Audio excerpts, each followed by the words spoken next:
Welcome back to the 25 Days of Christmas. My name is Shane Reinert, and we've got another great Christmas story coming up. Today's story is The Christmas Scout. If there are poor among you in one of the towns of the land the Lord your God is giving you, do not be selfish or greedy toward them, but give freely to them and freely lend them whatever they need. Deuteronomy 15, verses 7 and 8.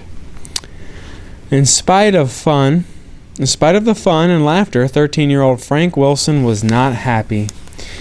It was true that he had received all the presents he wanted, and he enjoyed these traditional Christmas Eve reunions of relatives, this year Aunt Susan's, for the purpose of exchanging gifts and good wishes.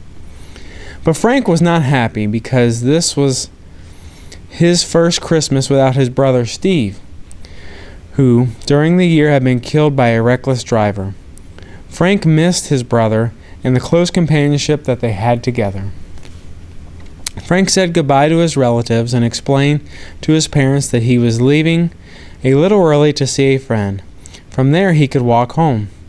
Since it was cold outside, Frank put on his new plaid jacket. It was his favorite gift. The other presents he placed on his new sled. Then Frank headed out, hoping to find the patrol leader of his Boy Scout troop. Frank always felt understood by him. Though rich in wisdom, he lived in the flats, the section of town where most of the poor people lived. His patrol leader did odd jobs to help support his family. To Frank's disappointment, his friend was not at home. As Frank hiked down the street toward the home, he caught glimpses of trees and decorations in many of the small houses. Then, through one front window, he glimpsed a shabby room with limp stockings hanging over an empty fireplace. A woman was seated near them, weeping. The stockings reminded him of the way he and his brother had always hung there side by side. The next morning, they would be bursting with presents. A sudden thought struck Frank. He had not done his good turn for the day. Before the impulse passed, he knocked on the door. "Yes," the sad voice of the woman inquired. "May I come in?" "You are very welcome," she said, seeing his sled full of presents, and assuming he was making a collection. "But I have no food or gifts for you. I have nothing for my own children." "That's not why I'm here," Frank replied. "Please choose whatever presents you'd like for your children from this sled." "Why, God bless you," the amazed woman answered gratefully. She selected some candies, a game, the toy airplane, and a puzzle. When she took the new Scout flashlight, Frank almost cried out. Finally, the stockings were full. "Won't you tell me your name?" she asked as Frank was leaving. "Just call me the Christmas Scout," he replied. The visit left the boy touched, and with an unexpected flicker of joy in his heart, he understood that his sorrow was not the only sorrow in the world. Before he left the flats, he had given away the remainder of his gifts. The plaid jacket had gone to a shivering boy, but he trudged home, cold and uneasy. Having given away his presents, Frank could not think of any reasonable explanation to offer his parents. He wondered how he could make them understand. "Where are your presents, son?" asked his father as he entered the house. "I gave them away." "The airplane from Aunt Susan? Your coat from Grandma? Your flashlight? We thought you were happy with your gifts."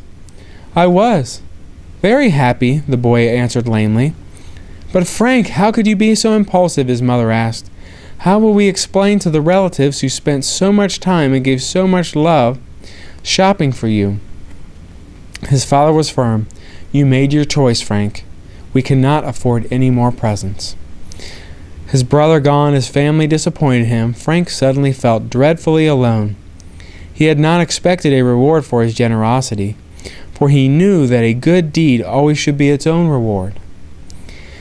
It would be tarnished otherwise, so he did not want his gifts back. However, he wondered if he would ever truly recapture joy in his life. He thought he had this evening, but it had been fleeting. Frank thought of his brother and sobbed himself to sleep. The next morning he came downstairs to find his parents listening to Christmas music on the radio. The announcer spoke. "Merry Christmas, everybody!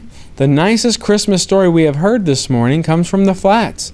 A crippled boy down there has a new sled this morning. Another youngster has a fine plaid jacket. And several other families report that their children were made happy last night by gifts from a teenage boy who simply referred to himself as the Christmas Scout. No one could identify him, but the children of the Flats claim that the Christmas Scout was a personal representative of old Santa Claus himself.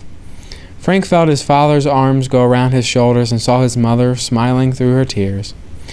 "Why didn't you tell us? We didn't understand. We are so proud of you, son."